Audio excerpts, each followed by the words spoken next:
Hey everyone, welcome to today's video, which is how to apply for an asylum if you're LGBTI.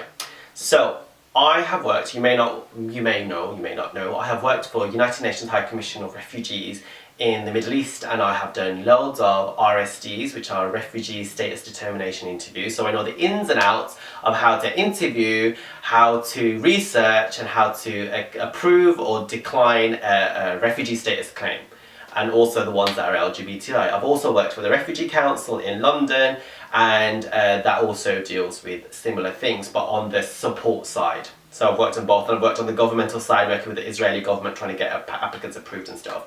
So I believe that I'm kind of in the know-how of how to do this. However, now I work more so with your mind, because the way your mind is, that's how you will come across in an interview, and I prefer that. It's a lot more deeper and how you can tackle it.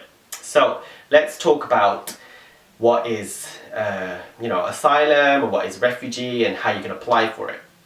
So it's the 1951 Convention for Refugees, which is by UNHCR, which is United Nations High Commission for Refugees, and in it states that if you have a well-founded fear of persecution based upon a particular social group, which is what you can use for your sexuality, and there's loads of articles and things you can read online as well, which talks about sexuality and how you can claim. So you are part of this particular social group. To apply for asylum though, you have to leave your country where you feel that you're going to be persecuted, killed, or imprisoned, or have a very problematic time. You have to leave that country and you have to go to the next safe country. So say for example you are in Pakistan, where it's illegal to be gay, or in India, and you move over to, say for example, you come to the UK.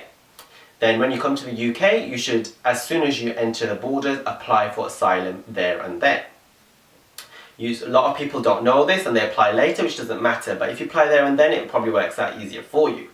Now, you have to prove that you have a well-founded fear of persecution.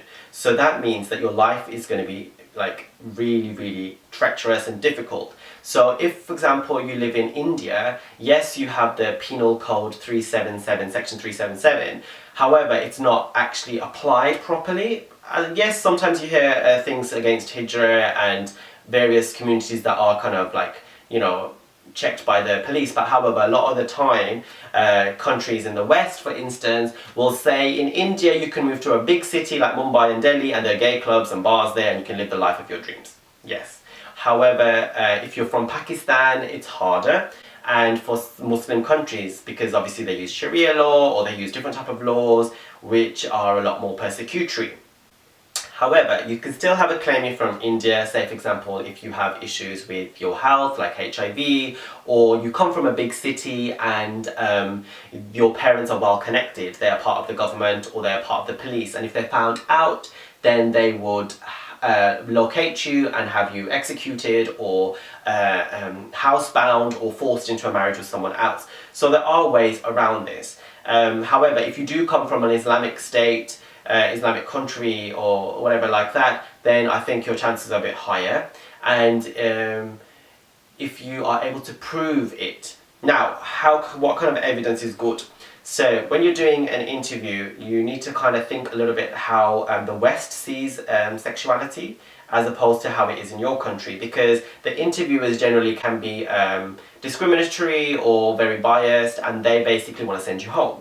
Their aim is not really, they don't really want to keep you here because of all the restrictions and the xenophobia that's going on in the West. So when you go into an interview, you don't want to just talk about sexual experiences, you want to talk about the emotions and how you feel. So your connection, say you're a gay male in Pakistan, yes, you had a sexual experience with a guy at school, however, what took you there? In your answers in the interview, give longer length answers. His eyes, his beautiful eyes, the way he smiled, gave me a feeling in my heart, and when I slept I used to dream about him, and I felt scared because my community are against this, so I did not know what to do. Or explain cases where you were basically abused or beaten up or ridiculed, and how that could affect you and how you cannot live your life back home. So, how does the process of asylum work? Firstly, you have to go to either when you arrive in the UK or in another country at the border controls them applying for asylum, and there and then they'll take you to a room and they fill the forms in, whatnot. Or you could easily, once you're in the country, so you have to come to the safe country, and in order to do that you might be able to get an NGO to support you, or your own country NGO LGBTI somehow manage to get you abroad. And once you're abroad, or you can go to a UN or an embassy office, something like that. And once you're in the country, later on you can also, if you're detained at the detention centre, you can talk about that and say you're here for asylum. You can apply for asylum based upon your sexual orientation and gender, so please be aware of that. And also you can easily go online or go to a lawyer here and apply for asylum as well. And there's loads of support services which are for free. So you've applied for your asylum, and now what you're going to do in the meantime whilst you're preparing, this is where the mental stuff starts coming through. What do I recommend to my applicants, to my clients?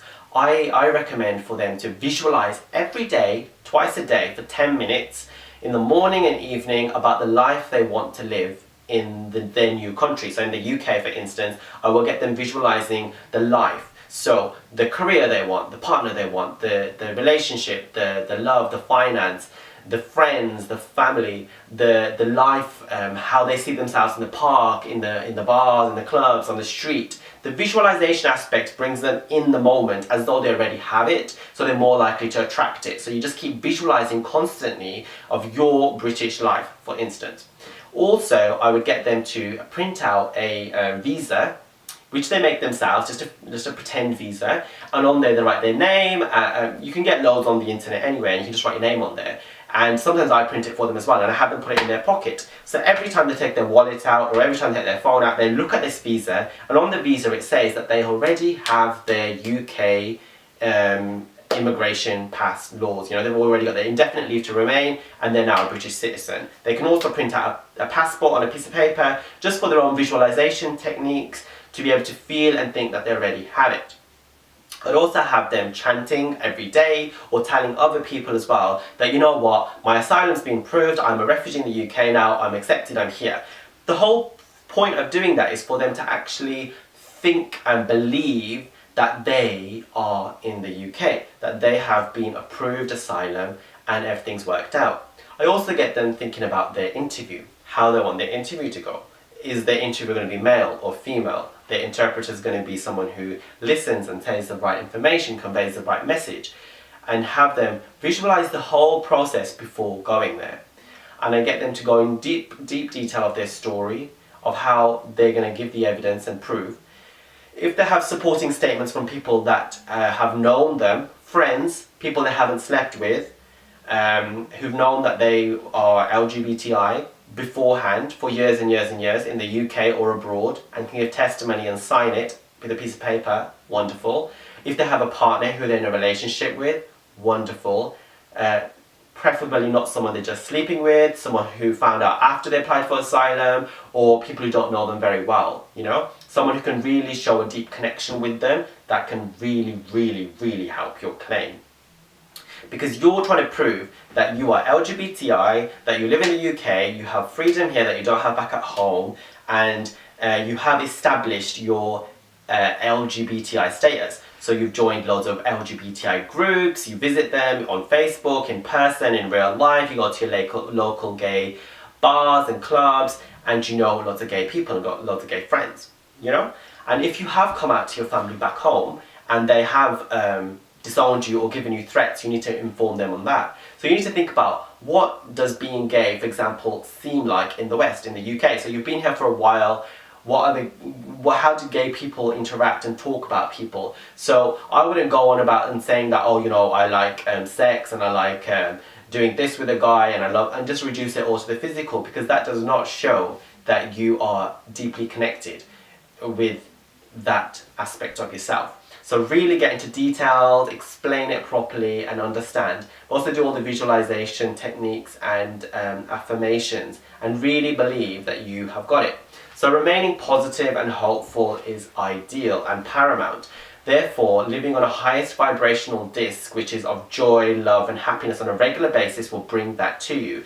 act, behave, and talk as though you already have the life you want. So when you come from that confident aspect of your life and confident way of thinking and walking, when you sit down in the interview, even before you've sat down, you've already summoned the universe to support you. So you're sitting down and the interviewer can feel your vibrations, your energy, that you know what, you already have that mindset that you're in the UK. So feeling guilty, feeling shameful, feeling beaten down, drawn, all these kind of things within you is not going to help your claim. Yes, when you're sitting there and you're explaining how life is back at home, then please do go into those details immensely and talk about the guilt and shame that you felt back at home, but also relay it with how wonderful your life here is and how improved it is, and that you will be executed, killed, or forced into submission, marriage, or whatever. You have to really, really, really research and prove to them that you have a well-founded fear of persecution. So it's not easy, but it's not hard either. A lot of people manage to get it on humanitarian grounds or asylum, refugee status. There's different elements that you can apply for. Having a very good lawyer can help. Lawyers are generally, I find, to be quite rubbish, to be honest. They just don't do much work beforehand with you, and they don't prep you very well. So maybe going to the UK LG network, I think it's called, the immigration group, the LGBT immigration group, they're very, very good. They can help you, at least. And then there's also the Persian LGBT, who are changing their name right now. There's a NAS project. You can come to me as well. However, you know, I do ask for a donation if you have no money right now, and then later you can fund for another applicant to have their basically asylum, because if you don't contribute to your own self, you won't get the work done, because clearly you will pay for a lawyer unless you get a free one. So you need to like have that investment in yourself that you're going to do it. Yes, get your story straight and don't confuse elements in there, you know. If you had to, if you're bisexual, or you are gender fluid, sexual fluid, you know, we know these things exist. Sexual fluidity exists. You might have been straight back at home, then you became bi, and now you're gay. That is fine. I understand that. However, a lot of people who interview you in the Home Office, etc., they won't. They'll think that you're talking baloney, that you're trying to make it up so that you can live in the UK. Therefore, I would tackle that by saying things like, you know, I tried to make myself straight back at home, I was scared, and now I am basically myself, finally. It's a long process. If you get asylum like that, though, I've had applicants within 2 weeks of being, you know, in detention, and then worked on the techniques and managed to get it. However, we've been working for months and months beforehand. So, and then I've had clients who came to me last minute and we didn't have enough prep time, and they're reapplying now. So I would say work on your actual energy and your mind, and visualize and think the best possible outcome being in the West, in the country of your choice. Know that there are struggles of getting out of that country in the first place, so you have to have money to do that, and means. And then work on your story and work on your energy and have a good system in place and people around you. Also do the research in what are the laws in your country, how could you be treated, and really have a proper case. But you know, once you, not everybody can leave. You know, some people are too poor to leave their countries, and they'll suffer, and that's very unfortunate, because the asylum system is very discriminatory and not very fair in that sense, because it expects you to leave your country. So personally, you know, if you're in danger, I would want you to leave the country, and then once out and once you're sorted with your visa and everything, I would like you to actually relay activism back to your home countries, because how are we going to ever change the laws in India, Pakistan, Bangladesh and whatnot if everybody who's LGBTI leaves those countries and then comes to the West and then doesn't care about doing anything? I mean, you know, if you're in those countries and you are able to do activism, please do. Try to change it. But if you are abroad and you've managed to get safely abroad, think about those that are back home who don't have the means, and do activism to help them any way you can.